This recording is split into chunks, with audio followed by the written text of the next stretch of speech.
গাঁৱৰ গাতে একেবাৰে লাগি থকা আইনদী বাৰণী পানীয়ে যোৱা 22 তাৰিখৰ ধাৰাসাৰ বৰষুণৰ ফলত সৃষ্টি হোৱা বানপানীয়ে এবাৰ এইখিনি ভাঙিলে পৰিলক্ষিত হ'ল। আমি প্ৰশাসনত জনোৱাৰ পিছতো তেওঁলোকে যি কাম কৰিবলৈ ল'লে, কিন্তু আমি তাত দেখা পালোঁ অনভিজ্ঞ অভিযন্তাৰ তেওঁৰ যিটো কৰ্মফল আজি আকৌ তাতকৈ দুগুণ হৈ গ'ল।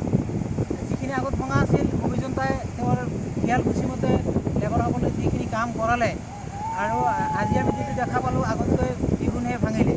যিয়ে নহওক আমি ৰাতিপুৱাৰে পৰা আমি বিয়ামচুৰ পৰা আক্ৰাচুৰ ফালৰ পৰা বিজনী প্ৰশাসনক বাৰে বাৰে জনাই আছিলোঁ, কিন্তু এতিয়া 11 বাজি গ'ল, কিন্তু প্ৰশাসনৰ ফালৰ পৰা এজন মানুহ ইয়াত আমি দেখা নাপালোঁ।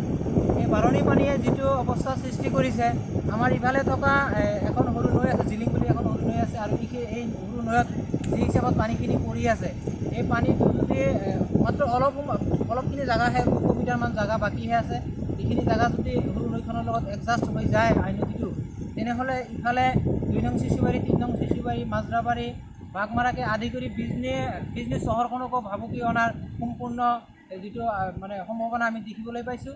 গতিকে আমি প্ৰশাসনক দাবী জনাইছোঁ, যদি তেওঁলোকে মানে বাৰিষাৰ সময়তো বানখিনি মেৰামত নকৰেও আৰু আজি এই ঘোৰ বাৰিষাৰ কালতো তেওঁলোকে ইয়াত ঘূৰি থ'বলৈ হয়তো বন্দোবস্ত কৰি আছে। হয়, খালি পশ্চিম বিজনী আঞ্চলিকে নহয়, পশ্চিম বিজনী আঞ্চলিকৰ তৰফৰ পৰা বিজনী মহকুমা আক্ৰাচুৰ তৰফৰ পৰা SDO চিভিলক বাৰে বাৰে তেওঁলোকে ৰিকুৱেষ্ট কৰাৰ পিছতো আমি যি দেখা পালোঁ তাৰ পৰিণতি হয়তো আপোনালোকে কেমেৰাত চাব পাৰিব যে যি অৱস্থা হৈ আছে, মানে যি হিচাপত আইনদী পানী বাঢ়ি আছে, এনেকৈ যদি হয়তো আজি কিমানটা গাঁও ইয়াত লাগি থকা আছে?